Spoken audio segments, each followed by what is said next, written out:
ठीक है। तो भाई पिछले लेक्चर में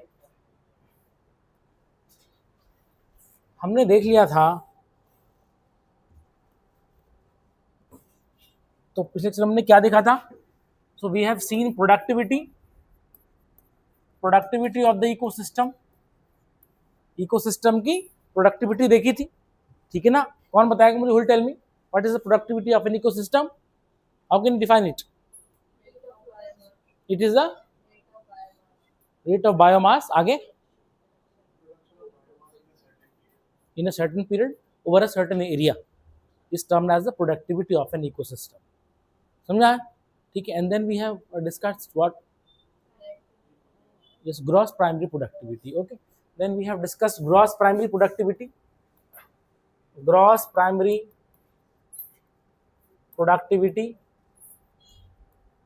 okay, और ये क्या होती थी? What is gross primary productivity? बताओ भाई ईशानी।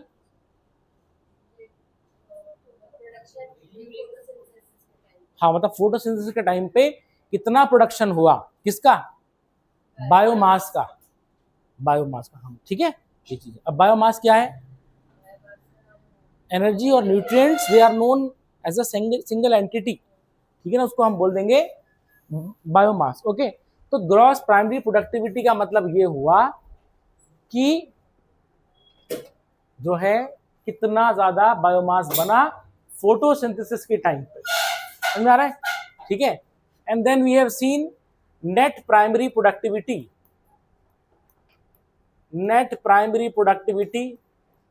अब ये क्या था?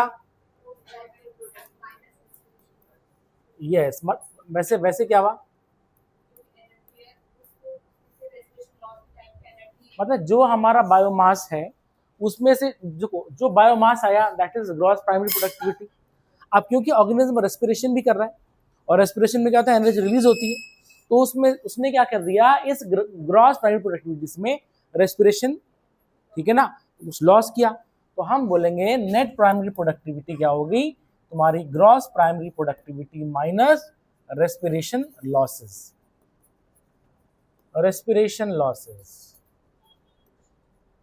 क्या तुमको मेरी बात समझ आ गई है?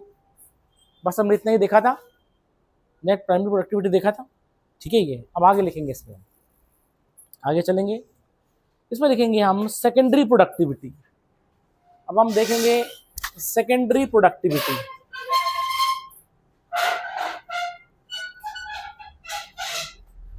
सेकेंडरी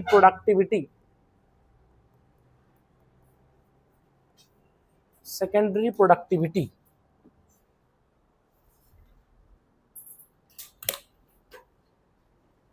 अब देखें सेकेंडरी प्रोडक्टिविटी क्या है। हमने देखा कि प्लांट ने जो है, ठीक है, ये प्लांट है इस तरह से, ठीक है। अब ये प्लांट जो है क्या है? हमने देखा कि ग्रॉस प्राइमरी प्रोडक्टिविटी से हमारा रेस्पिरेशन गया, रेस्पिरेशन की वजह से ये ऑर्गेनिज्म जिंदा है, समझ आ गया? ठीक है। अब क्या होगा कि ये जो बचा तुम्हारा, मतलब ये जो दिख रहा है तुम्हारा रेस्पिरेशन लॉस करने के बावजूद ये दिख रहा है, ये तुम्हारा जो है हम बोलेंगे इसको net primary productivity. Is it clear? क्योंकि इसमें रेस्पिरेशन हट चुका है। अब क्या होगा, ये चीज कंज्यूम करेगी तुम्हारी, सपोज करो काव, गाय खा रही है इसको, ठीक है। अब वो क्या करेगी, इस बायोमास को कंज्यूम करके, ठीक है, गौर से देखना, इस बायोमास को वो कंज्यूम करके, ठीक है ना, अपना क्या बनाएगी?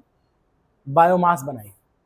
Is it clear? क्योंकि देखिए प्लांट का बायोमास तो सेलुलोज इस तरह का है, स्टार्च का है, लेकिन ऑब्वियसली बात है ये चीजें जो है एनिमल्स में किसी काम की नहीं। तो क्या होगा, इस चीज का रीअरेंजमेंट करके ये प्लांट जो है, इसका जो बायोमास है वो तुम्हारा ट्रांसफर होगा काव में, और काव अपने बॉडी के अकॉर्डिंग जो है उस चीज को, उस बायोमास को अपना बायोमास बनाएगी। मेरी बात तुमको समझ में आ गई? ठीक है, तो उसको हम बोलेंगे सेकेंडरी प्रोडक्टिविटी। समझ में आ गया? So we can say it is a rate of, क्या ही rate, it is a rate of production, it is a rate of biomass production.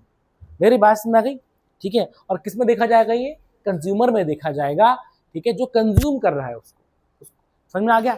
अब ऑब्वियसली बात है, तो हम देखेंगे सेकेंडरी प्रोडक्टिविटी हो गई, ठीक है। यहां पर से मान लीजिए ग्लूकोज होगा, ठीक है, जैसे भी होगा, तो वो तुम्हारा क्या है, वो तुम्हारा प्लांट में स्टोर्ड है। उसी चीज को किसने क्या किया, काउ ने कंज्यूम किया और अपने बॉडी के अकॉर्डिंग उसने उसको बनाया। समझ में आ गया, ठीक है ये चीज। लेकिन अगर मैं तुमसे पूछूं कि कार्बोहाइड्रेट बना कौन रहा है, प्लांट्स बना रहे हैं, या एनिमल्स कार्बोहाइड्रेट बना सकते हैं, नहीं बना सकते। हाँ, वो उसी कार्बोहाइड्रेट का फॉर्म चेंज कर सकते हैं। मेरे बात समझ, आलू नहीं बना सकते, लेकिन हम आलू का पराठा जरूर बना सकते हैं। मेरी बात समझ गई, हम आलू की टिक्की बना सकते हैं, लेकिन जो आलू जो है वो तुम ये सोचो कि कहीं और से ही आया होगा, और वो कहां से आया होगा, it came from the plants. इतना समझ में आ गया, ठीक है। तो ये हो गया आपका सेकेंडरी प्रोडक्टिविटी, ठीक है। ये चीज इसमें लिखेंगे it is defined as the rate of formation, it is defined as the rate of formation of new organic matter by consumers, consumer तो होगा ना, ठीक है। लिखें द्वितीयक उत्पादकता क्या होती है, हिंदी में लिखेंगे द्वितीयक उत्पादकता,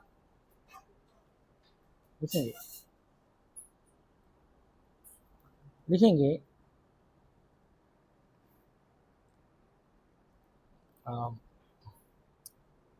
उपभोक्ताओं द्वारा जिस दर से कार्बनिक उत्पादों का निर्माण होता है,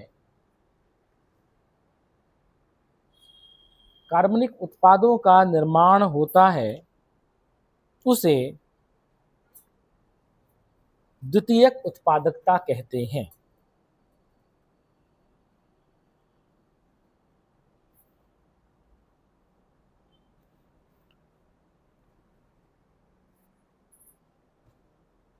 ठीक है,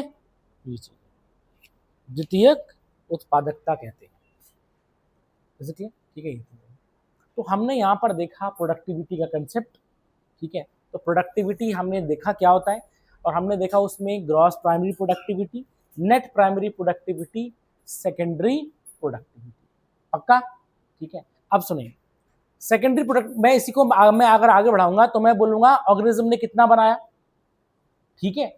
अब यही जो है इसमें से कुछ रेस्पिरेशन भी होगा, क्या होगा, रेस्पिरेशन होगा, और जो बचा वो ऑर्गेनिज्म है। अब वो जो बचेगा उसको जो है फिर आगे मान लेते हैं टाइगर कंज्यूम कर रहा है, वो उस बायोमास को कंज्यूम करेगा, और इसमें हर एक ऑर्गेनिज्म में रेस्पिरेशन लॉस जुड़ता चला जाएगा। मेरी बात समझ गई, तो जितनी एनर्जी थी उसमें से रेस्पिरेशन में कुछ बच गई, तो मतलब खराब हो गई, और अब इतना बचा, अब इतने में से क्या होगा, ठीक है, इसमें से जो है कुछ थोड़ा सा रेस्पिरेशन लॉस हो जाएगा, अब क्या बचेगा, इतना बचेगा। ऐसे करते करते हम देखेंगे कि ये आगे बढ़ रहा है, तो हमारा बायोमास घटता जा रहा है। मेरी बात समझ गई, और उस हिसाब से एनर्जी भी घटती चली जा रही है। क्यों, क्योंकि एनर्जी का लॉस हो रहा है। मेरी बात समझ गई, सबसे पहली तो लॉस कब हुआ कि जब तुम्हारा जो है ये सोलर रेडिएशन आई थी, और सोलर रेडिएशन ने जो है, ठीक है ना, यहाँ पर क्या हुआ, फोटोसिंथेसिस हुआ सोलर रेडिएशन से। अब होता क्या है कि जितनी सोलर रेडिएशन आई, ठीक है ना, उतने का जो है नहीं बना, क्या gross primary of the biomass उतना नहीं बना, क्योंकि लॉस हुआ। इसका मतलब इतने रेडिएशन में से कुछ मिला, बाकी जो बचा वो ये था। मेरी बात समझ गई। फिर इसमें हमने क्या देखा था, ग्रॉस प्राइमरी प्रोडक्टिविटी, फिर इसमें से रेस्पिरेशन हुआ, फिर इस ऐसे करते करते जब ये चीज आगे बढ़ती चली जाएगी तो हम देखेंगे क्या होगा, हर बारी जो है रेस्पिरेशन का लॉस होता चला जाएगा। मेरी बात समझ गई, ऐसे करते रेस्पिरेशन लॉस होता चला जाएगा, और सबसे आखिरी वाले ऑर्गेनिज्म को सबसे कम मिलेगा, सबसे कम एनर्जी मिलेगी। मेरी बात समझ में आ रही है क्यों हो रहा है ऐसा? बताओ कि सबसे लास्ट वाले को सबसे कम एनर्जी क्यों मिल रही है? कौन बताएगा मुझे? क्योंकि ऑब्वियस सी बात है, जितना हमारा, देखो मैंने तुम्हें बताया था कि एनर्जी और न्यूट्रिएंट, एनर्जी और न्यूट्रिएंट को हम कलेक्टिवली क्या कह रहे थे? बायोमास कह रहे थे। मेरी बात समझ गई? अब ये बायोमास जो है, ये जो बायोमास बना प्लांट का, ठीक है, ये तुम्हारा जो है प्लांट का बायोमास। प्लांट का बायोमास में क्या हुआ कि कुछ इस पे रेस्पिरेशन लॉस हुआ, जितना बना उसमें से रेस्पिरेशन लॉस हुआ, तो हमने देखा ये रेस्पिरेशन लॉस हो गया। अब यही चीज तुम्हारे आगे कंज्यूम होगी, ठीक है, कंज्यूमर द्वारा, और ये मान लेते हैं ये तुम्हारा काव है, ठीक है। अब काव ने भी रेस्पिरेशन किया तो हम देखेंगे रेस्पिरेशन हो रहा है, ठीक है ना, तो फिर ये आगे बढ़ा। ऐसे करते करते कंज्यूमर जो है टाइगर हो गया इस करके। जब ये आगे बढ़ता चला जाएगा तो हर स्टेज में रेस्पिरेशन का लॉस होता चला जाएगा, क्योंकि हर ऑर्गेनिज्म जिंदा रहना चाह रहा है, उसकी मेटाबॉलिक एक्टिविटी किस पे डिपेंड करती है? रेस्पिरेशन पे डिपेंड करती है, क्योंकि रेस्पिरेशन ही एनर्जी प्रोड्यूस कर रहा है in the form of OTP. OTP नहीं, एटीपी ठीक है। What is ATP?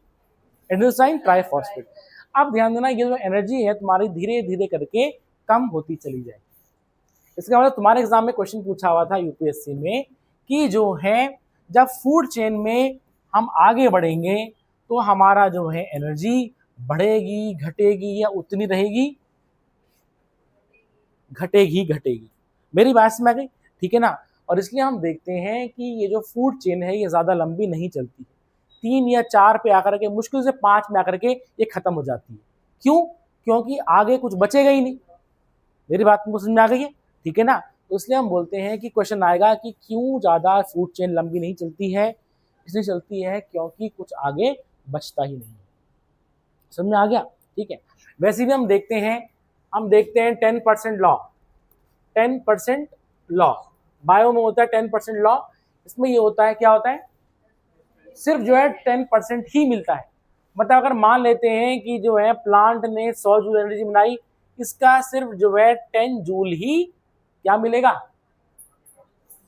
आगे ट्रांसफर होगा, बाकी का क्या है? लॉस हो जाएगा। अब इसका जो है फिर 10, ऐसे करते करते करते, मेरी बात समझ गई? ठीक है, आगे तो उसका मतलब क्या होगा? फूड चेन ज्यादा लंबी नहीं चलेगी। मेरी बात तुमको समझ में आ गई है? ठीक है, ये चीज है। So this is your productivity of an ecosystem. ठीक है, तो सुनिए, सबसे पहली बात हमने की थी प्रोडक्टिविटी की। ठीक है, अब हम लिखेंगे नेक्स्ट टॉपिक इसी में ही है, energy flow. Point number 2, energy flow.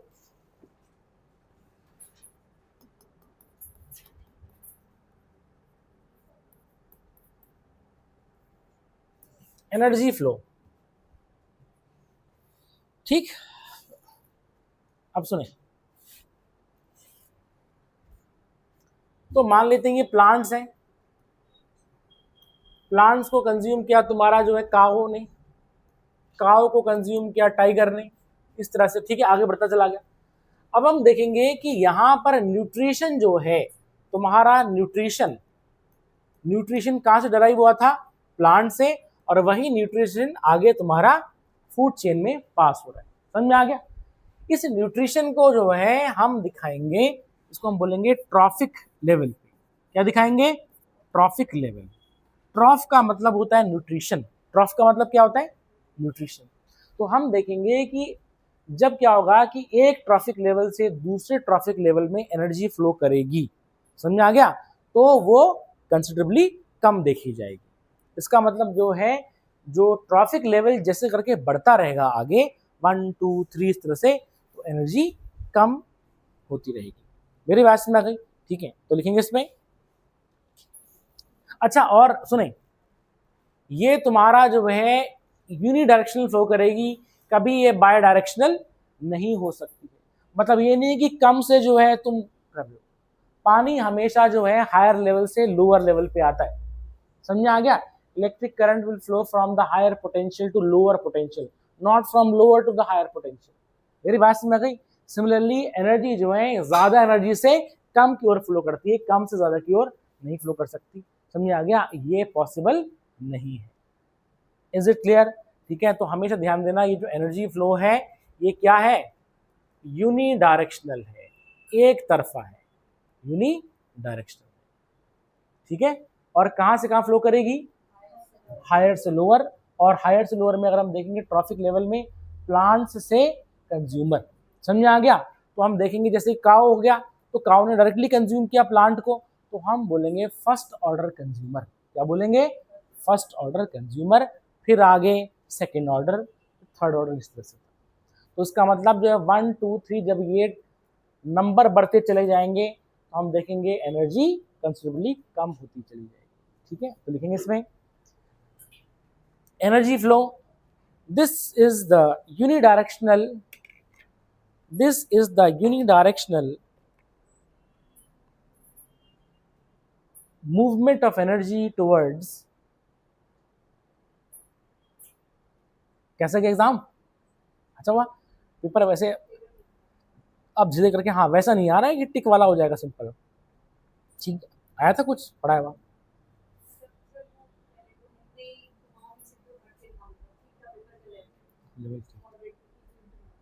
ठीक ठीक ठीक ठीक, हाँ। बट ये कि लंबी स्टेटमेंट दे रखी है। अब जो थोड़ा तुम्हारा तैयारी कर रहा होगा जैसे यूपीएससी की भी, इसकी भी, वो उसको, लेकिन जैसे डायरेक्टली जो वन वर्ड वाला ऐसा कुछ नहीं था, चेंज हो रहा है बिल्कुल सही, ठीक है ना ये। लेकिन this is the unidirectional movement of energy towards the higher trophic level, towards the higher trophic level,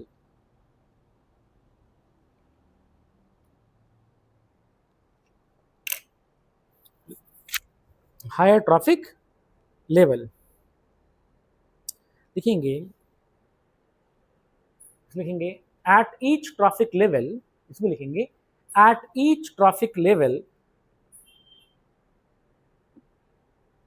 energy decreases gradually, energy decreases gradually,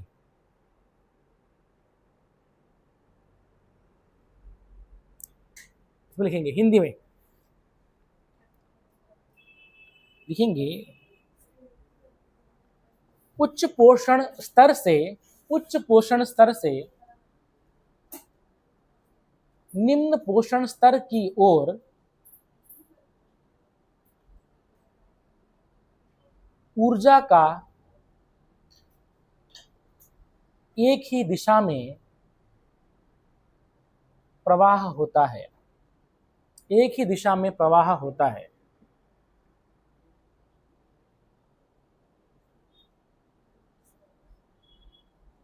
देखेंगे हर पोषण स्तर पर, हर पोषण स्तर पर ऊर्जा घटती जाती है, ऊर्जा घटती जाती है, ठीक है, ऊर्जा घटती जाती है, ठीक है।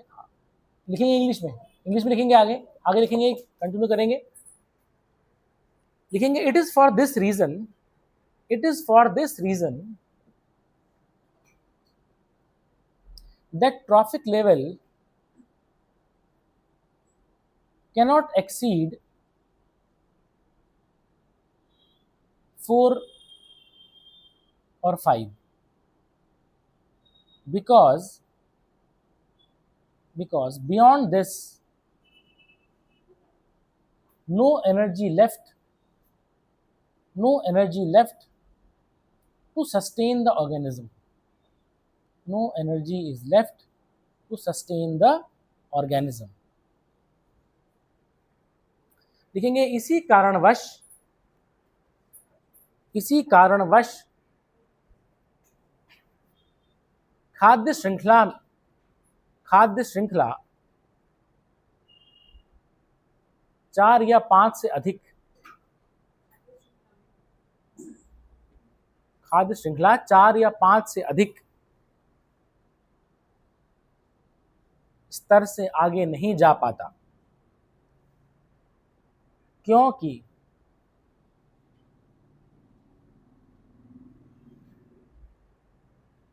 क्योंकि उस पोषण स्तर के बाद आगे के जीवों में, जीवों सॉरी आगे के जीवों को लिखेंगे पनपने पनपने में ऊर्जा क्षीण हो जाती है, ऊर्जा क्षीण हो जाती है।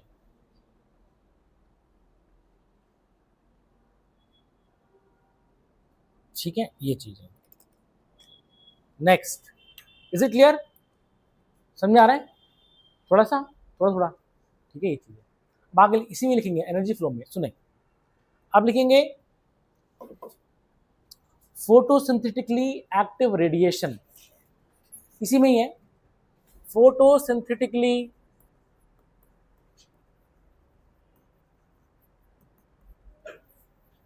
एक्टिव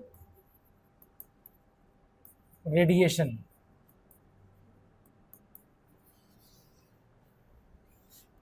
पार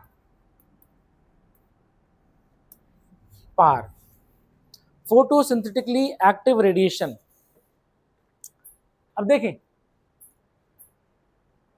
फोटोसिंथेटिकली एक्टिव रेडिएशन का मतलब यह हुआ कि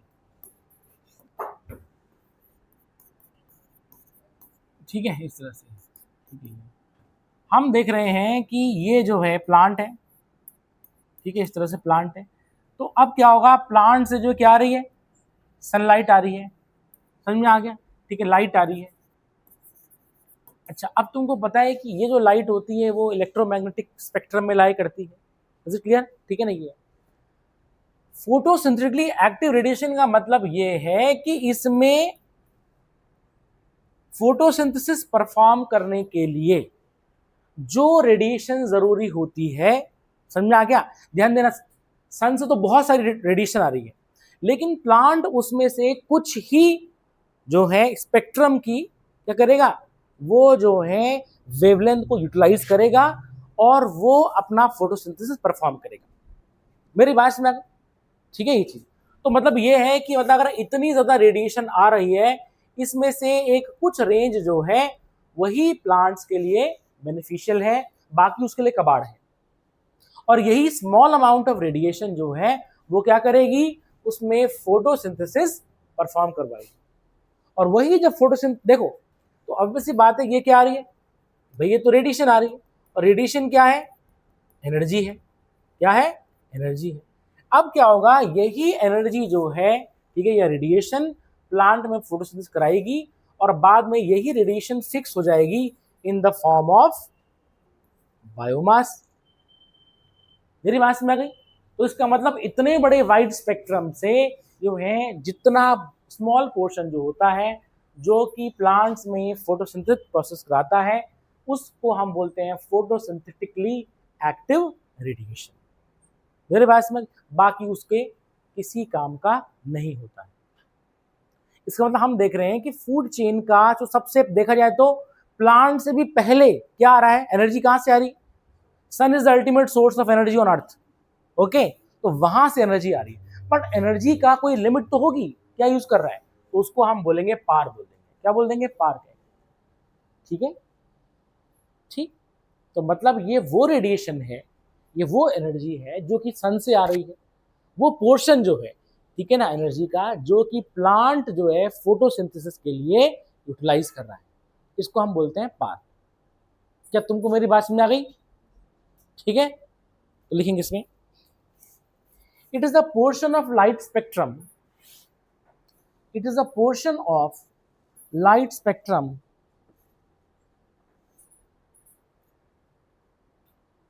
that plants use for photosynthesis, that plants use for photosynthesis।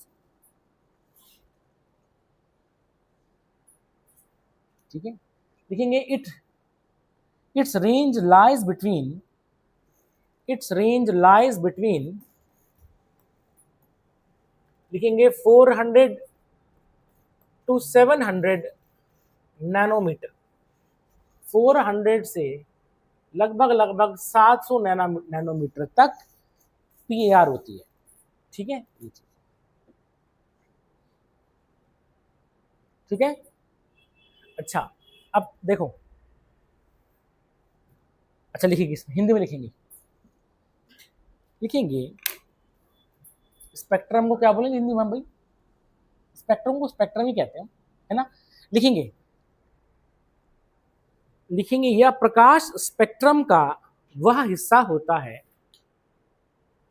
यह प्रकाश स्पेक्ट्रम का वह हिस्सा होता है जो पादप जगत में प्रकाश संश्लेषण की क्रिया करता है।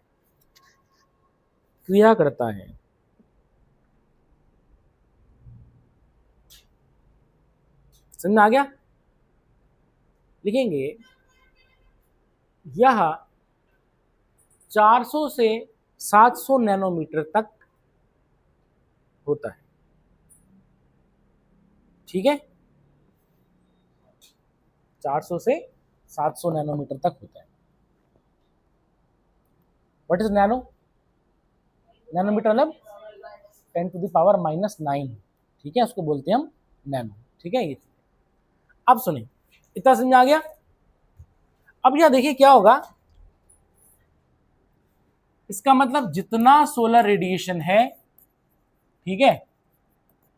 अब अगर हम पार की बात करेंगे तो सोलर रेडिएशन का जो है लगभग 50% जो है हम देखेंगे पार कहलाता है, मतलब बाकी उसके किसी काम का नहीं है।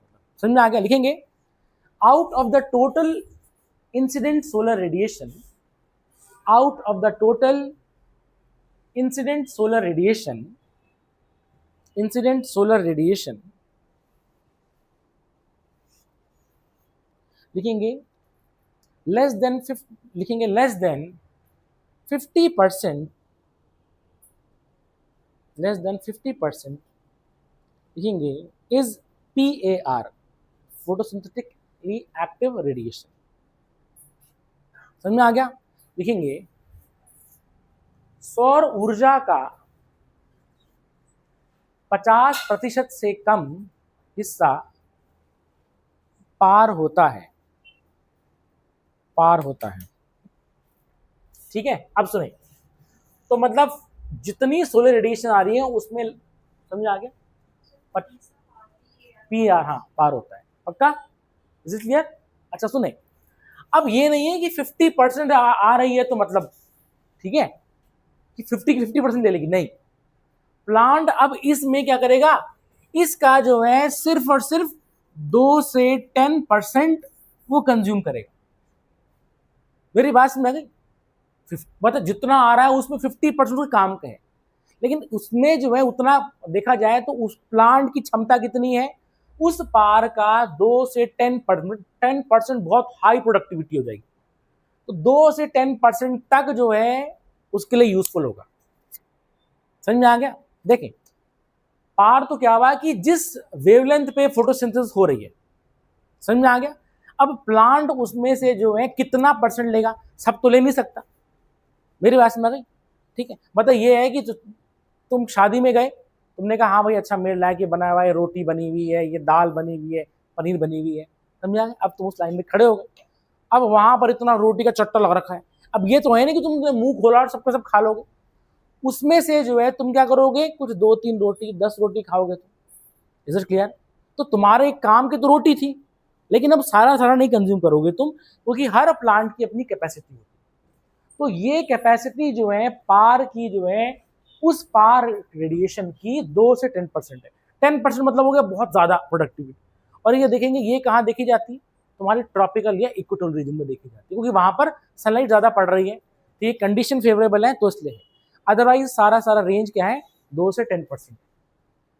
समझ में आ गया? और सुने, सिर्फ यही 2 to 10% ऑफ पार पूरे वर्ल्ड को सस्टेन करवा रहा है, पूरे दुनिया के जो है फूड चेन, समझ में आ गया, ये फूड चेन बना रहा है, सिर्फ 2 to 10%। अब अगर ये बढ़ता तो तुम सोचो कितना ज्यादा होता। Is clear? तो हम देखेंगे कि जो है जितना रेडिएशन है उसका 50% से भी कम पार है, और उस पार का 2 से 10% ही प्लांट कंज्यूम करेंगे, और हम देखेंगे यही आगे बायोमास ट्रांसफर होगा और यही फूड चेन बनेगी।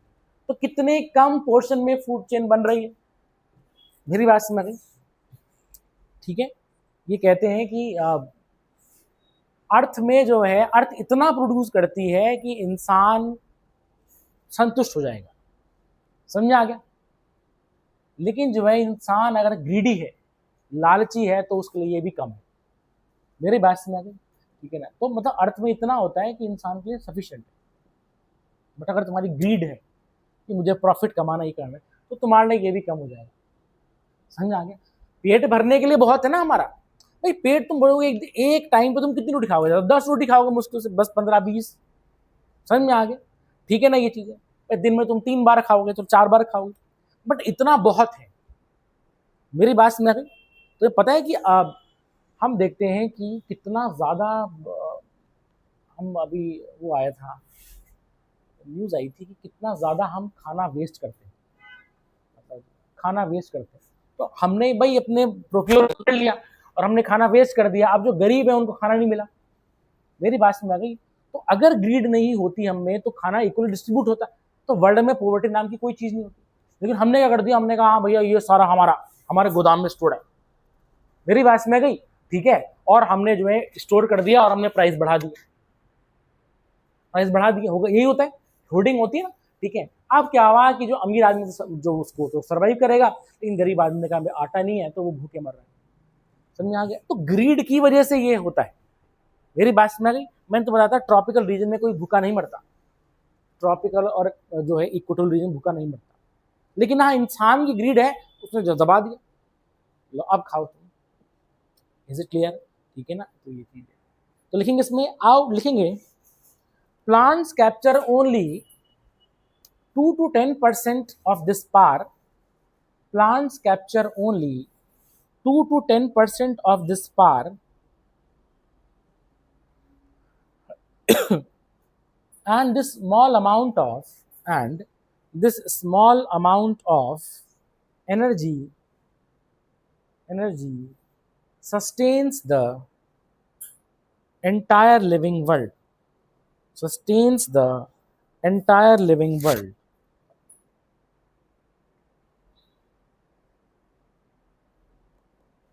एंटायर लिविंग वर्ल्ड लिखेंगे।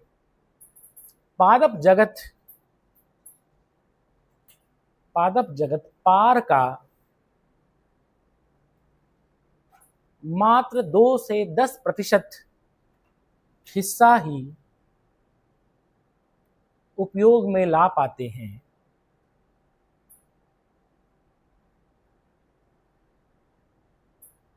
और इतना कम हिस्सा ही संपूर्ण विश्व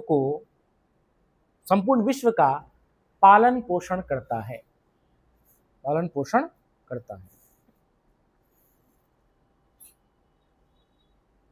ठीक है। इसमें लिखेंगे आगे, the green plants in the ecosystem terminology are termed as producers, लिखेंगे। पौधे पारिस्थितिकीय तंत्र की परिभाषा में उत्पादक कहे जाते हैं,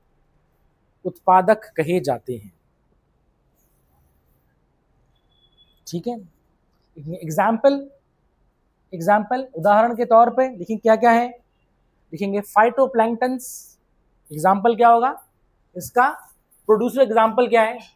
लिखेंगे प्रोड्यूसर्स के example, phytoplanktons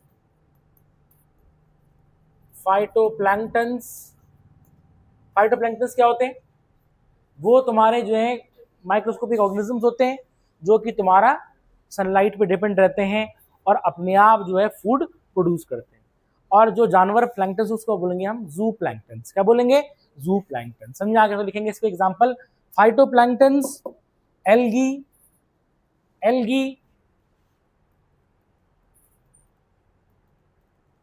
and higher plants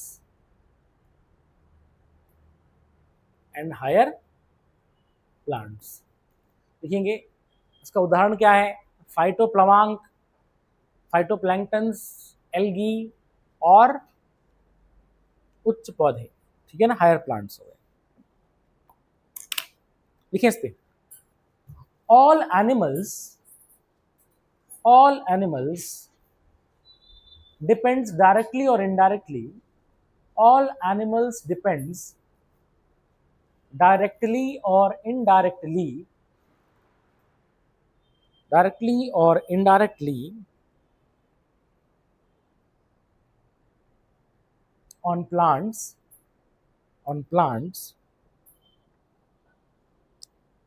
for their survival.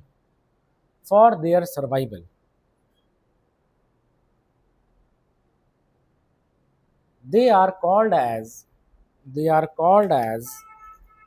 heterotrophs.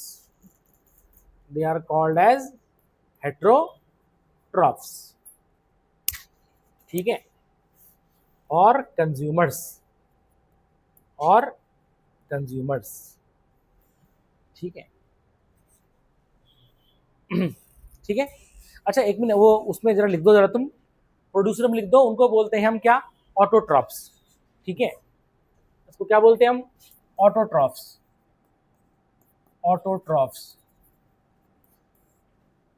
ठीक है। ऑटोट्रॉफ्स हिंदी में क्या बोलते हैं, स्वभोजी, ठीक है, स्वभोजी बोलते हैं ऑटोट्रॉफ्स को, और इसको परभोजी बोलते हैं, ठीक है ना। लिखेंगे इसमें, लिख दिया तुमने, लिखें, सभी जंतु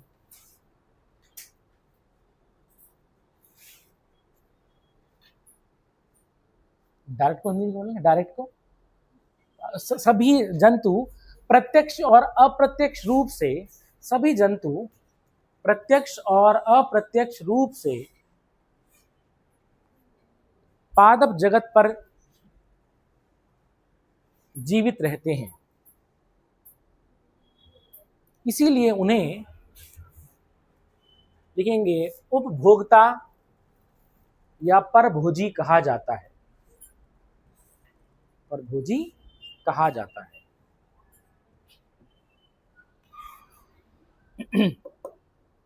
ठीक है, ये चीज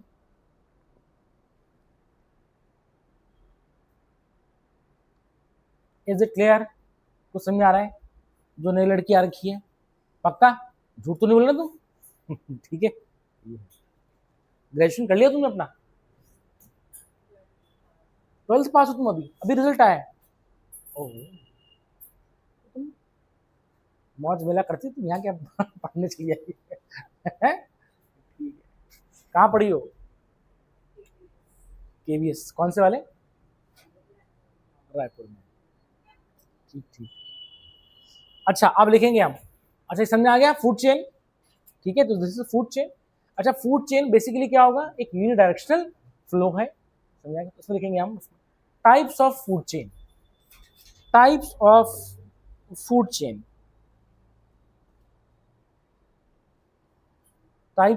चेन, खाद्य श्रृंखला के प्रकार, food chain.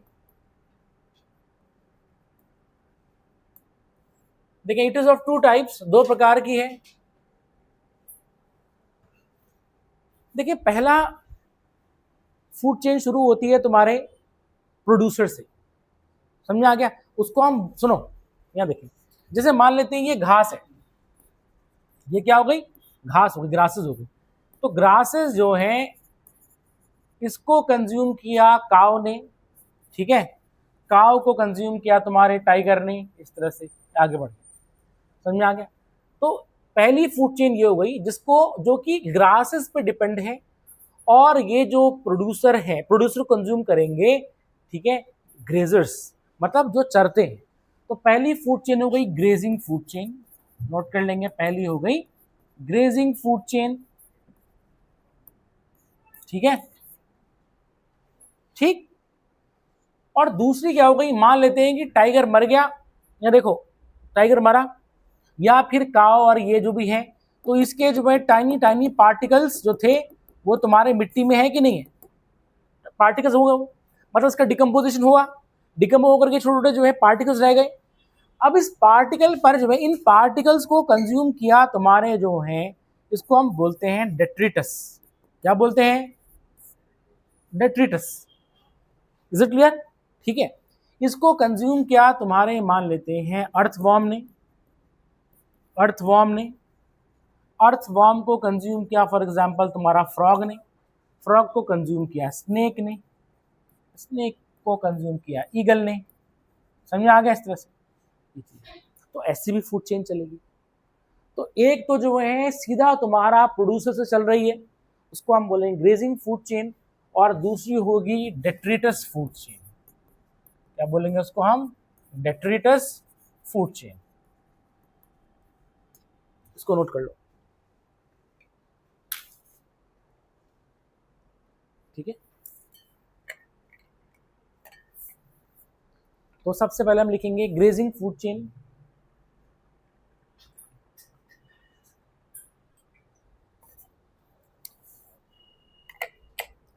In this type of food chain, the producer serves as in this type of food chain the producers serve as the primary source of energy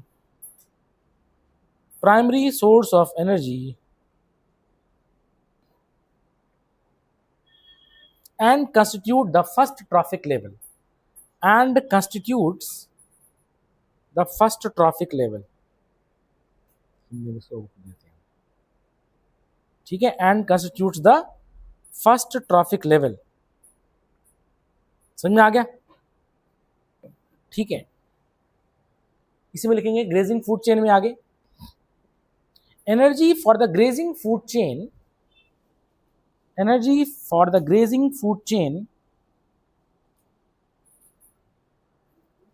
is obtained directly from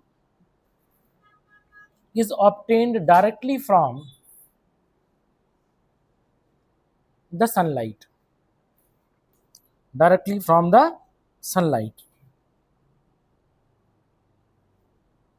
ठीक है, from sunlight. अच्छा, अगर हम aquatic की बात करेंगे, aquatic मतलब पानी के अंदर, तो पानी के अंदर जो है यही फूड चेन मतलब ग्रेजिंग फूड चेन ही देखी जाती है। मेरी बात समझ में आ गई? पता जिससे बड़ी मछली ने छोटी को खा रहे, ऐसे करते करते तो हम देखेंगे वहां पर जो है प्रोड्यूसर से चलेगी। लिखेंगे इसमें, इसी के आगे लिखेंगे इन an aquatic ecosystem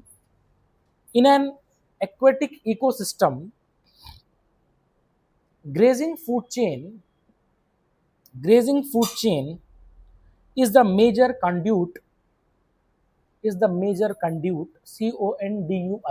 conduit for energy flow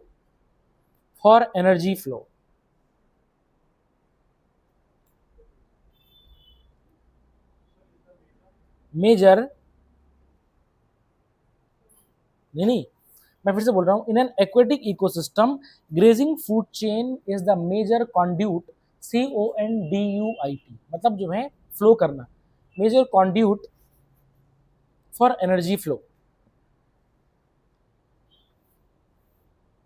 Hindi में लिखेंगे, हिंदी में ग्रेजिंग फूड चेन चराई खाद्य श्रृंखला,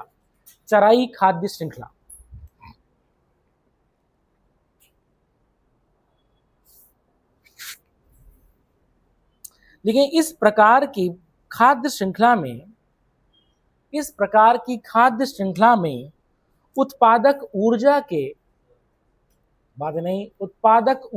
के प्राथमिक स्रोत के रूप में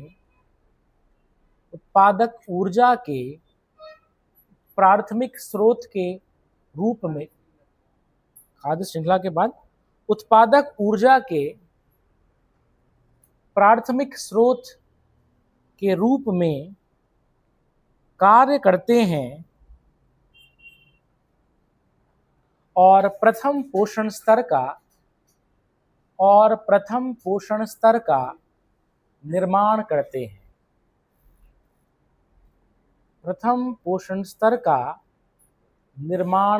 हैं। समझ में आ गया? आगे लिखेंगे इसमें,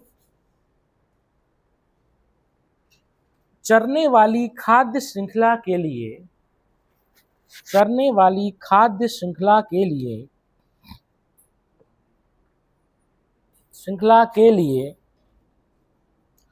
ऊर्जा सीधे, ऊर्जा सीधे सूर्य के प्रकाश, सूर्य के प्रकाश से प्राप्त होती है, सूर्य के प्रकाश से प्राप्त होती है।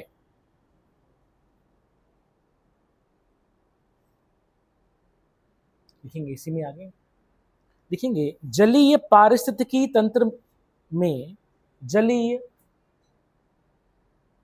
पारिस्थितिकीय तंत्र में, तंत्र में लिखेंगे चराई खाद्य श्रृंखला, चराई खाद्य श्रृंखला ऊर्जा प्रवाह का, ऊर्जा प्रवाह का प्रमुख माध्यम है, प्रमुख माध्यम है, माध्यम है। ठीक है, अब हम लिखेंगे डेट्रिटस फूड चेन। ठीक है, लिखेंगे अच्छा मुझे बताओ, ये जो डेट्रिटस है, दिस इज ऑर्गेनिक और इनऑर्गेनिक सब्सटेंस? ऑर्गेनिक सब्सटेंस है। तो मतलब जो, अच्छा देखो, वो कह रहा है कि कंज्यूम तो ऑर्गेनिक सब्सटेंस ही कर रहा है ना कंज्यूमर। ठीक है भाई, हमने देखा था यहां पर काव जो थी क्या कंज्यूम कर रही थी? ऑर्गेनिक सब्सटेंस कंज्यूम कर रही थी। और ऑर्गेनिक सब्सटेंस बनाया किसने था? प्लांट्स ने। और बनाया कैसे था? फ्रॉम द इनऑर्गेनिक सब्सटेंस, क्योंकि कार्बन डाइऑक्साइड वाटर जो था, समझ में आ गया इनऑर्गेनिक है कि नहीं है, अकार्बनिक है। तो फोटोसिंथेसिस में क्या हुआ कि इनऑर्गेनिक सब्सटेंस से ऑर्गेनिक सब्सटेंस बना। अब जो ये डेट्रिटस है, तो ये ऑब्वियसली बात है, इनमें क्या होगा? बायोमास ही तो था, ये इसी के कुछ पार्टिकल्स बच गए, उसी को हम क्या बोल रहे हैं? डेट्रिटस बोल रहे हैं। मेरी बात समझ में आ गई? ठीक है, तो ये बेसिकली क्या होगा? ये आपका ऑर्गेनिक मैटर होगा। और ध्यान देना, इस ऑर्गेनिक, यही ऑर्गेनिक मैटर आगे बढ़ता चला जाएगा। Is it clear? ठीक है, ये चीज है। तो लिखिए इस पे इंग्लिश में, the detritus food chain begins with, the detritus food chain begins with the dead organic matter, begins with the dead organic matter,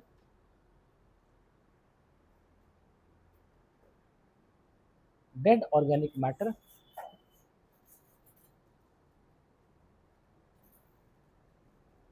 लिखेंगे in this type of food chain, in this type of food chain, energy is obtained from the organic debris, energy is obtained from the organic debris, organic debris।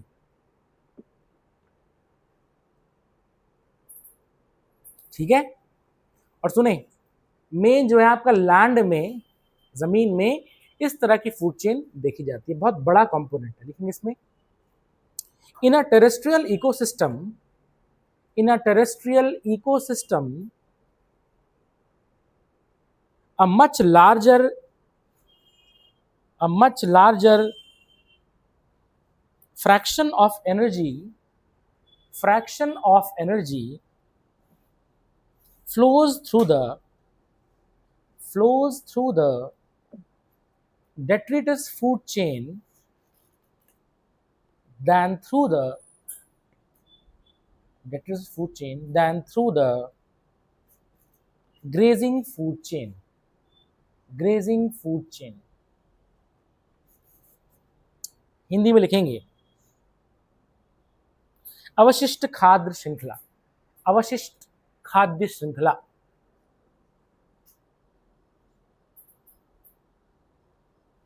लिखेंगे इस प्रकार की खाद्य श्रृंखला, इस प्रकार की खाद्य श्रृंखला, श्रृंखला मृत कार्बनिक पदार्थों, से शुरू होती है। ठीक है, इस प्रकार की खाद्य श्रृंखला मृत कार्बनिक पदार्थों से शुरू होती है। लिखेंगे इसमें अपशिष्ट, देखिए अवशिष्ट पदार्थों की खाद्य श्रृंखला के लिए अवशिष्ट खाद्य पदार्थों की खाद्य श्रृंखला के लिए ऊर्जा कार्बनिक मलबे से प्राप्त होती है। कार्बनिक मलबे से प्राप्त होती है।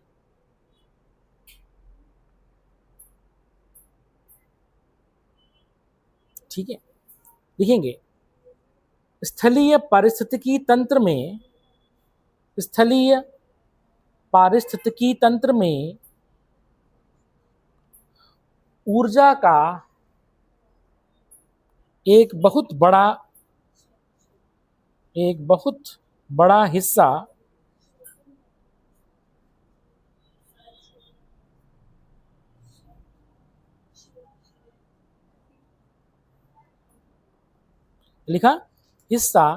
लिखेंगे अवशिष्ट खाद्य श्रृंखला से बनता है। ठीक है, खाद्य श्रृंखला से बनता है। क्या तुमको मेरी बात समझ आ गई? तो ये था हमारा डेट्रिटस फूड चेन। तो what is detritus? Dead organic matter. ठीक है ना, ये बहुत छोटा सा पार्टिकल्स होते हैं। अच्छा, अर्थवॉर्म क्या खाता है? यही तो खाता है। मेरी बात समझ गई? अर्थवॉर्म देखना मिट्टी में जिंदा रहता है, वो मिट्टी के अंदर। और ध्यान देना, वो उसने क्या करना है सिर्फ उसने मिट्टी को खाना है। समझ में आ गया? सिर्फ वो मिट्टी खाता है। अब तो मिट्टी, क्योंकि मिट्टी में क्या है, डेड ऑर्गेनिक मैटर है, तो उसकी बॉडी जो है उससे क्या करती है, सिर्फ वो ऑर्गेनिक मैटर खींचती है, बाकी वो मिट्टी वैसी की वैसी रहेगी। समझ में आ गया? उसके एलिमेंट्री कैनाल से पास होगी। और साथ में क्या होगा कि इंपॉर्टेंट जो मिनरल्स उसकी बॉडी में जरूरी है, तो वो मिट्टी से मिनरल्स खींचेगा, और साथ में क्या हो जाएगा, वो डेबरी से जो है वो अपनी एनर्जी इवॉल्व करेगा। और वो जो मिट्टी है वो आगे धीरे धीरे करके एलिमेंट्री कैनाल से पास होकर के एनर्जी के रास्ते बाहर आ जाती है। मेरी बात समझ आ गई? फर्टाइल होती है क्योंकि उसमें उसका जो नाइट्रोजनस कंटेंट होता है। जैसे हम बोलते हैं गोबर की खाद, तो जब गाय ने घास खा दी तो गोबर की खाद से फिर में हम उसको पौधों में क्यों डालें? क्योंकि जो है ऑर्गेनिज्म क्या करता है कि जितना उसने डाइजेस्ट किया और जो नाइट्रोजनस प्रोडक्ट वो डाइजेस्ट नहीं कर पाता, नाइट्रोजनस प्रोडक्ट वो एक्सक्रीट हो जाता है। अब क्या होगा कि यही नाइट्रोजनस प्रोडक्ट को क्या करेंगे, प्लांट्स कंज्यूम करेंगे और अपना प्रोटीन बनाएंगे। मेरी बात समझ गई? प्रोटीन का जो अल्टीमेट सोर्स वो का क्या है, वो प्लांट्स ही तो हैं। मेरी बात समझ गई? उधर से आ रहा है वो। हालांकि हम देखेंगे अलग अलग ऑर्गेनिज्म के लिए उसका अलग अलग प्रोटीन बनेगा। अब यही हमने देखा था सेकेंडरी, समझा, secondary productivity. Is it clear? अगर हमारे पास हम देखेंगे हमने कोई प्रोटीन कंज्यूम किया, दालों से कंज्यूम किया, अब क्या होगा कि वो प्रोटीन जो है हमारे में शरीर में कन्वर्ट हो जाएगा हेमोग्लोबिन में। सपोज प्रोटीन है तो अलग अलग कैरेटिन में कन्वर्ट हो जाएगा, इस तरह से। तो ऐसे करते करते हमको कुछ स्टफ चाहिए, कुछ रॉ मटेरियल चाहिए, उससे हम अपना प्रोटीन बनाएंगे, क्योंकि प्लांट्स का प्रोटीन हमारा प्रोटीन थोड़ा अलग होगा। और यही हुआ क्या, secondary productivity. Is it clear? ठीक है। अब प्लांट्स में बाल तो होते नहीं, बट हम में होते हैं, तो हम में क्या होगा, हमने उस प्रोटीन को कन्वर्ट कर दिया आपने इसके लिए, तो वो क्या हो गया, हमारे हेयर में हेयर बन गए, तो कैरेटिन में कन्वर्ट हो गए। समझ में आ गया? अब जो है सपोज करो कि वहां पर प्लांट्स का पिगमेंट क्लोरोफिल कहलाता है। क्या कहलाता है? क्लोरोफिल कहलाता है। लेकिन अब ध्यान देना कि जब हमने उसको पत्ते को कंज्यूम किया, ठीक है ना, तो क्लोरोफिल तो हमारे किसी काम का नहीं है, लेकिन उससे जो हमने एक्सट्रैक्ट करना है वो एक्सट्रैक्ट कर लिया। और अब हमने क्या कर दिया, उससे हमने मैग्नीशियम एक्सट्रैक्ट कर दिया। समझ में आ गया? ठीक है, मिनरल्स एक्सट्रैक्ट कर लिए, उससे हमने जो प्रोटीन होगा उसके अपने लिए जो है हमने अपने लिए यूज कर लिया उसको। और अब हमने क्या कर दिया, हमारा जो है पिगमेंटेशन वाला प्रोटीन बना दिया, हेमोग्लोबिन। समझ आ गया?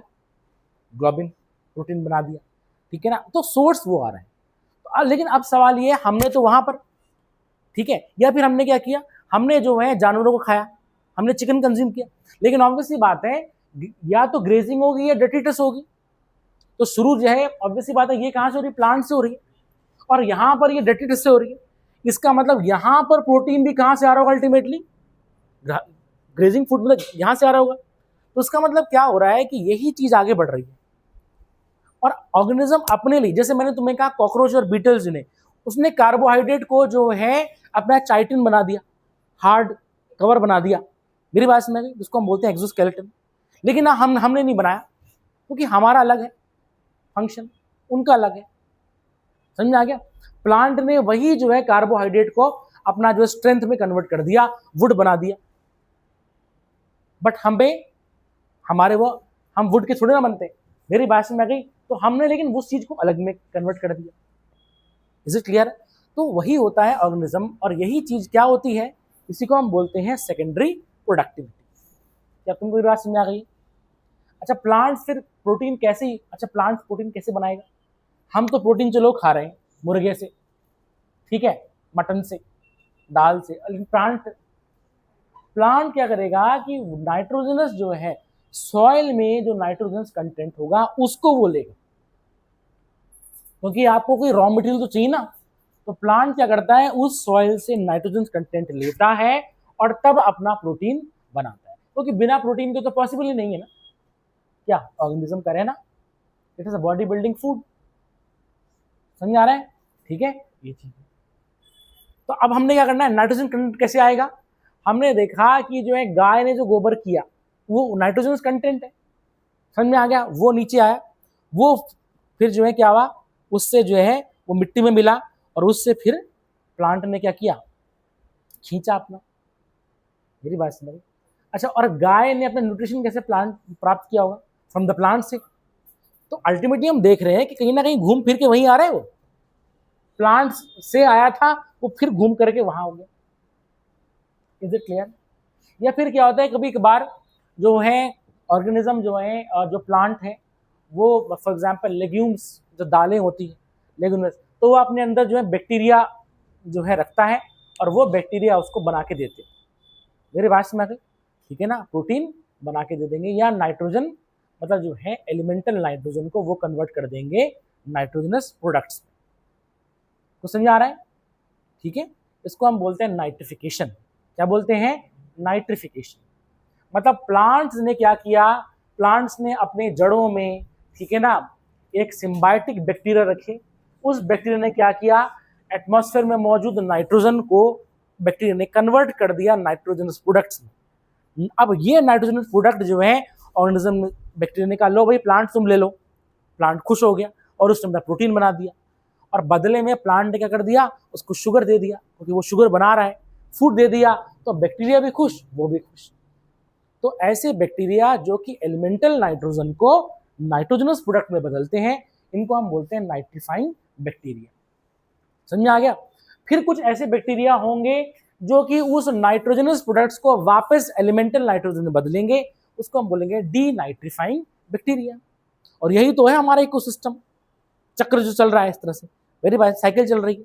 ठीक है, एटमॉस्फेयर से नाइट्रोजन ले रहे थे हम, समझ में आ गया?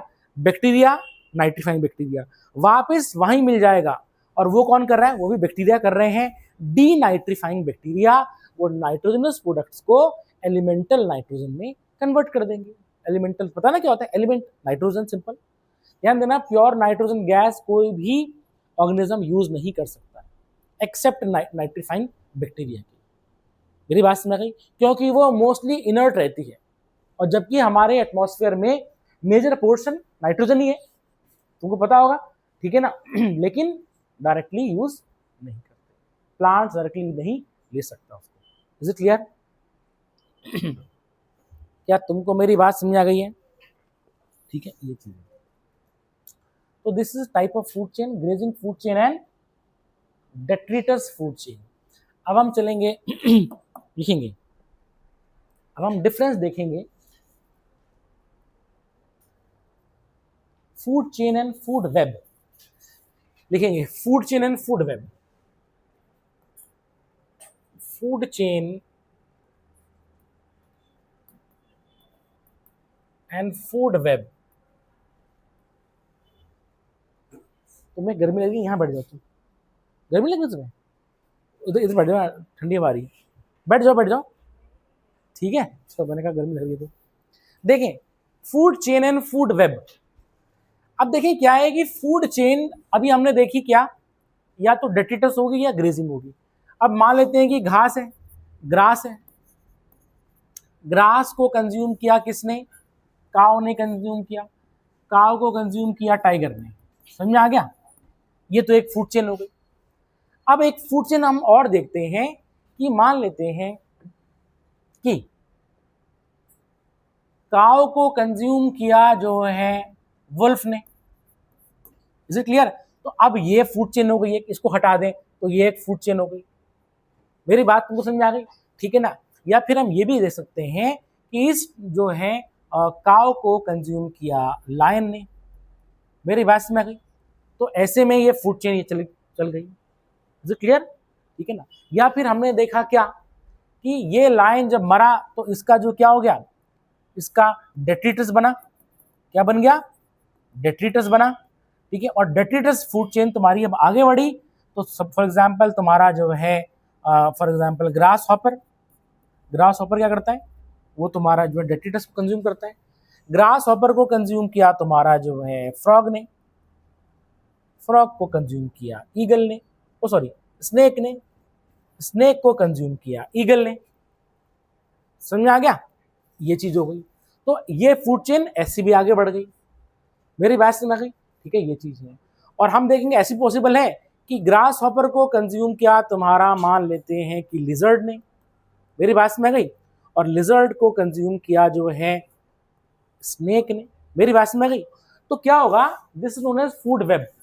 इसका मतलब क्या होगा कि सुनो, सिंगल फूड चेन जो है क्योंकि ज्यादा आगे नहीं बढ़ रही है, तो हम देखेंगे ऑर्गेनिज्म के पास और अल्टरनेटिव भी होने चाहिए न्यूट्रिशन को कंज्यूम करने के लिए। तो हम देखेंगे क्या होगा, ये जो है डिफरेंट डिफरेंट जो है कॉम्बिनेशन फूड चेन का, समझ में आ गया, ऐसे करके जो है ये होता चला जाएगा। मेरी बात समझ गई, ठीक है ना। तो इसको हम बोल देंगे फूड वेब। इस तरह से ये आगे बढ़ेगा, एक खाद्य जाल। समझ में आ गया। और हम ये देख रहे हैं कि क्या पॉसिबल बोलते हैं परम्यूटेशन कॉम्बिनेशन, क्या पॉसिबल कॉम्बिनेशन हो सकता है। होगी तो वो सिंपल फूड चेन, लेकिन ये सारे के सारे फूड चेन कहीं ना कहीं आपस में लिंक्ड है, आपस में जुड़े हुए हैं। समझ में आ गया। ध्यान देना, इस फूड चेन के जो है किसी एक हिस्से को खत्म करके ऑटोमेटिकली धीरे धीरे करके सारी फूड चेन खत्म हो सकती है। हो सकती कि नहीं हो सकती, क्योंकि कहीं ना कहीं एक दूसरे पर डिपेंडेंट है। कहीं ना कहीं हम जो है अर्थवॉर्म पे डिपेंडेंट है, चाहे डायरेक्टली नहीं तो इनडायरेक्टली सही। मेरी बात समझ गई, ठीक है। इसका मतलब अगर हम जो है, अच्छा तो फूड वेब क्या होगा, पॉसिबल कॉम्बिनेशन। और मतलब ऑर्गेनिज्म के न्यूट्रिशन गेन करने के लिए क्या है, अलग अलग माध्यम है। मतलब ये नहीं है कि बिल्कुल जो है टाइगर सिर्फ काऊ ही खाएगा।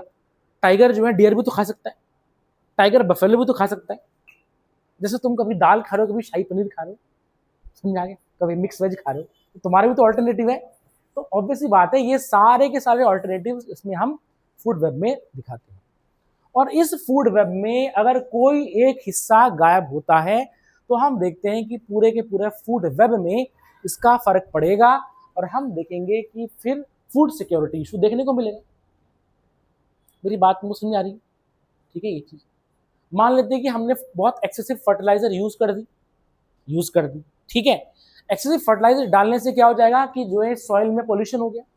अब सॉइल में जो है जो तुम्हारा जो फूड चेन चल रही थी, क्योंकि वहां पर सॉइल में है तो वो ऑर्गेनिज्म मरेंगे, वो ऑर्गेनिज्म मरेंगे तो हम देखेंगे कि सॉइल की फर्टिलिटी कंसिडरेबली रिड्यूस हो जाएगी और हमारी क्रॉप्स पे फर्क पड़ेगा, और हम देखेंगे क्रॉप्स का प्रोडक्शन कम देखा जाएगा।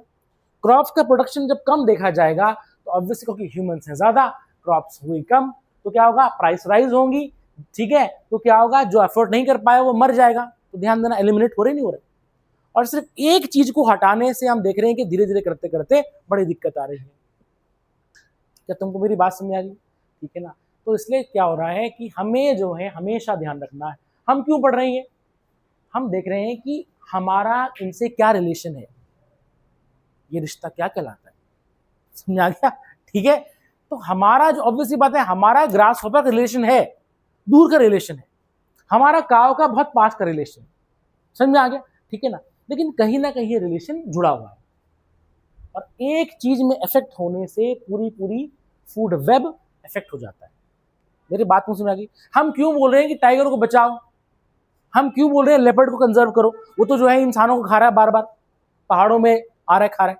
समझ में आया क्यों बोल रहे हैं इसको हम मार दे सबको, ऐसी तैसी उनकी है? ठीक है, लेकिन क्या होगा, वो जो फूड चेन बनी हुई है कहीं ना कहीं वो उस लेपर्ड से जुड़ी हुई है। समझ में आ गया? एक्सट्रीम केस में उसको मारेंगे, अदरवाइज हम उसको डिस्टर्ब नहीं करेंगे, क्योंकि उसके एलिमिनेट होने से पूरा पूरा इकोसिस्टम क्रैश हो जाएगा हमारा, जैसे हार्ड डिस्क क्रैश हो जाती है ना, पूरी खत्म। समझ में आ गया? तो यही चीज होता है। Is it clear? तो तुम्हारे एग्जाम में अगर यूपीएससी मेंस में सवाल आता है कि जो है फूड वेब में या किसी इस इन्वायरमेंट में किसी एक ऑर्गेनिज्म की क्या वैल्यू है, समझ आ गया? ठीक है, तो तुम क्या बोलोगे, उसकी वैल्यू क्या है कि वो एक फूड वेब का पार्ट बन रहा है, और अगर हमने उसको एलिमिनेट कर दिया तो हम देखेंगे कि कहीं ना कहीं वो जुड़ा हुआ है ना फूड चेन से, तो वो पूरा का पूरा फूड वेब क्रैश हो सकता है, और हो रहा है। मेरी बात तुमको समझ आ गई? ठीक है ना? और इससे क्या होगा, फूड सिक्योरिटी इशू इंसानों को ही देखने को मिलेगा। हमने जो है सारी नदियां पोल्यूट कर दी, नदियों में जो मछलियां थी मर गई, अब जो है हमारा प्रोटीन सोर्स जो था वो नहीं है, इसका मतलब दिक्कत आ जाएगी। पहले हमारे पास जो है ऑल्टरनेटिव थे कि भाई प्रोटीन सोर्स में हम जो है मटन कंज्यूम करें, या हम जो एग्स कंज्यूम करें, फिश कंज्यूम करें। अब क्योंकि फिश नहीं रहेंगी तो क्या हो जाएगा, दबाव वहां पड़ जाएगा, कहां पर, चिकन और मटन पर। समझ में आ गया? तो दबाव पड़ेगा तो क्या होगा, हम देखेंगे प्रोडक्शन उसकी प्राइस बढ़ेंगी। मेरी बात समझ गई? ठीक है ना? तो कहीं ना कहीं वो इफेक्ट होगा। अब ये सारी नदियां जा रही हैं समुद्र में, और हमने सारे समुद्र को पोल्यूट कर दिया, तो मैक्सिमम जो है जो फूड है वो कहाँ से आ रहा है, हमारा ओशन से ही आ रहा है, तो उसका मतलब फर्क पड़ेगा। क्या तुमको मेरी बात समझ आ गई? Is it clear? ईशानी तो लिखेंगे इस पे, difference between food chain and the food web. तो लिखेंगे पहला डिफरेंस, लिखेंगे अ food chain is a linear flow, a food chain is the linear flow of energy. Linear मतलब in a straight line. The food chain is the linear flow of energy and nutrients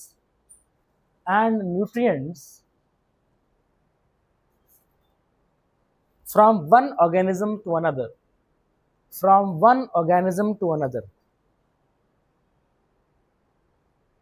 whereas, क्योंकि हम difference लिख रहे हैं, whereas a food web can be termed as,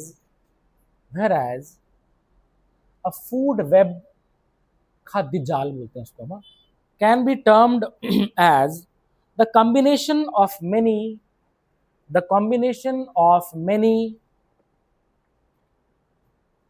different food chains,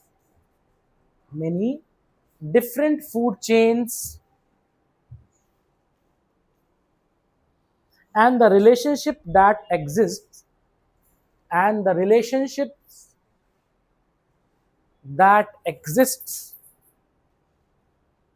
between each organism. मतलब ये रिश्ता क्या कहलाता है, समझा गया? हिंदी में लिखेंगे खाद्य श्रृंखला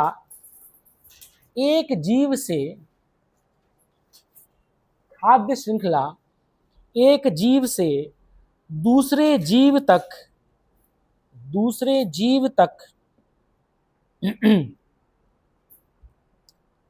ऊर्जा और पोषक तत्वों का एक रेखीय प्रवाह है। रेखा का है आजकल, रेखी से याद आया मुझे, ठीक है, एक रेखीय प्रवाह है। वहीं खाद्य जाल वहीं खाद्य जाल को अनेक विभिन्न खाद्य श्रृंखलाओं के संयोजन और प्रत्येक जीव के बीच, और प्रत्येक, आगे बैठ के बात नहीं होनी चाहिए, और प्रत्येक जीव के बीच मौजूद संबंधों के रूप में परिभाषित किया जा सकता है। लिख दिया, परिभाषित किया जा सकता है। लिखेंगे सेकंड डिफरेंस इंग्लिश में। Second difference, a food chain represents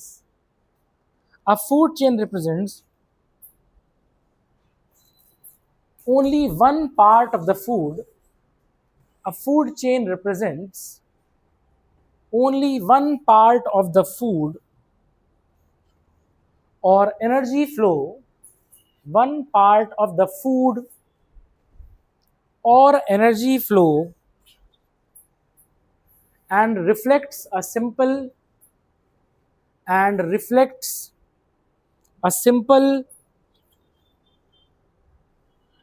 isolated relationship। ठीक है, आइसोलेटेड मतलब अलग, simple and isolated relationship। Have you understood? Whereas the food web shows all possible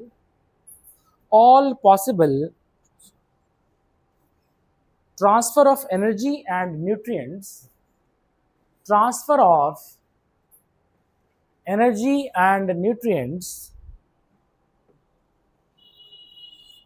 इसमें लिखेंगे आगे, कॉमा कर लिखेंगे, comma, food web provides more than one alternative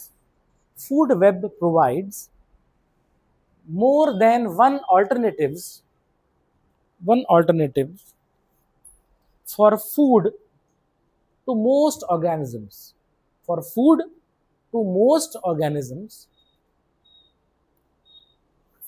In an ecosystem,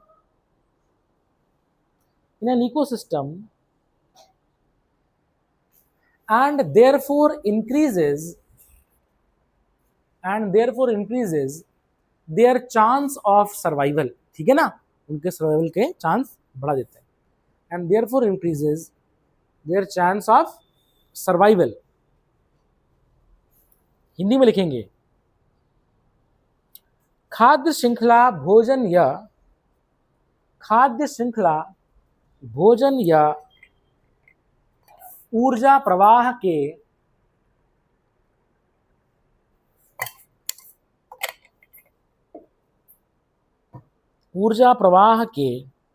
केवल एक हिस्से का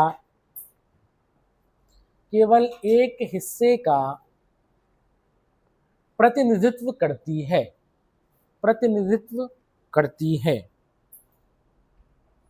और एक सरल और पृथक संबंध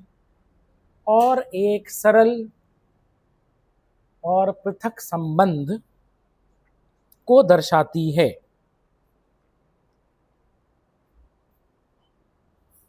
वहीं खाद्य जाल ऊर्जा और पोषक तत्वों के सभी संभावित स्थानांतरण को दर्शाता है।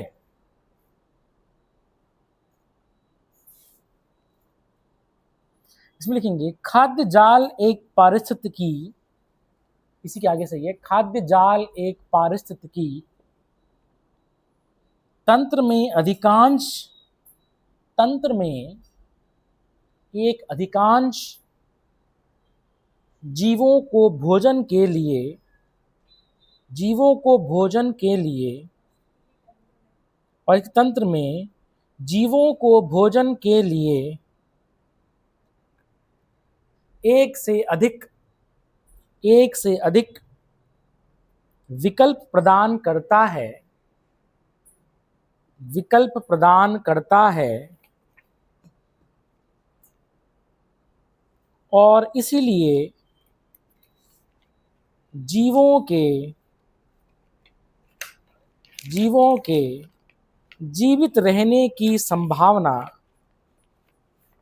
को बढ़ाता है, जीवित रहने की संभावना को बढ़ाता है। क्या तुमको समझ में आया? Is it clear? ठीक है, तो नई लड़की तुम्हें कुछ समझ में आया थोड़ा बहुत? ठीक है, ये चीज। तो आज के लिए इतना ही, और हम कल इसके आगे कंटिन्यू करेंगे। कल हम देखेंगे डिकम्पोजर्स के बारे में। हमने क्या देख लिया? बायोटिक कंपोनेंट में हमने पहले देखा क्या मतलब प्रोड्यूसर क्या होते हैं, और ये प्रोडक्टिविटी देखी। फिर हमने क्या देखा? एनर्जी फ्लो देखा। ठीक है ना, ये चीज हम आगे कंटिन्यू करेंगे।